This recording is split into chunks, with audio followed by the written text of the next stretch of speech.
AFI to blacklist athletes training with unregistered coaches. The Athletics Federation of India (AFI) will not endorse athletes for prestigious national honours, such as the Arjuna and Khel Ratna awards, if they train with unregistered coaches.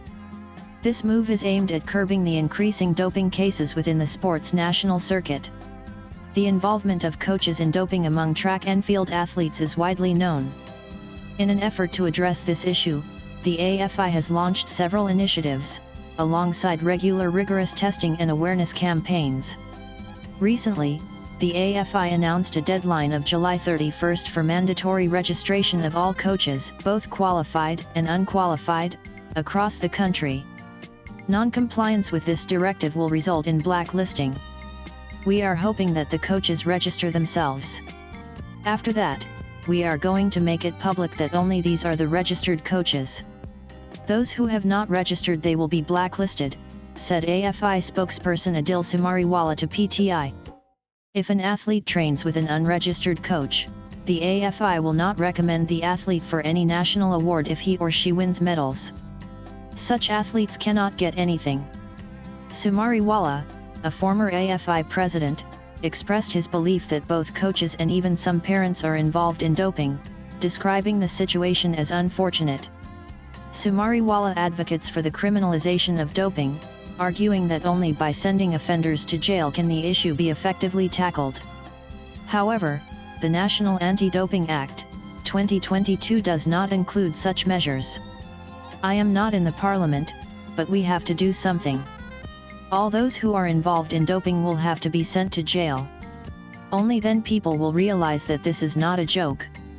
If you want to win this fight, you have to take some drastic steps, said Samariwala, who also serves as a vice president of World Athletics. Otherwise, within the law, we have to do what we have to do. But today, nothing happens. They dope offenders just go scot-free or they get 4 years, then they say, yes, we have taken banned drugs and make it 3 years. All this nonsense has to stop, he said, referring to the reduction of the ban period through case resolution agreement by early admission of guilt by the athlete. In response to the rising doping cases among Indian athletes, the AFI decided at its AGM in Chandigarh in January to make coach registration mandatory, with non-compliance leading to blacklisting. Unregistered coaches will be prohibited from training athletes or engaging in any AFI activities. Upon successful registration, each coach will receive a unique registration number and an ID card. Furthermore, the AFI plans to establish an anti-doping cell to identify coaches suspected of doping their athletes and to compile a list of training centers that act as hideouts for cheaters, based on recommendations from a high-powered committee. The AFI will share this intelligence with the National Anti-Doping Agency (NADA) and the Athletics Integrity Unit (IU) established by World Athletics.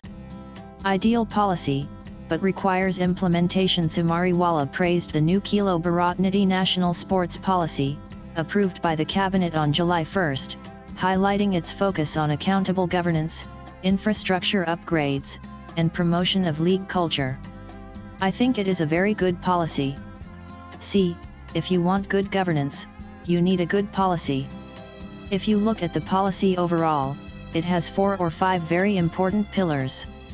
1 is excellence, 2 is infrastructure, 3 is sports science, 4 is social upliftment, 5 is the industry of sports. So, if you have these 5 pillars, I think it is a well-crafted policy. Swipe left for next video. In India, policy is not the problem, the implementation of the policy is the problem. So we hope that the implementation will be good. With PTI Input's latest blogs.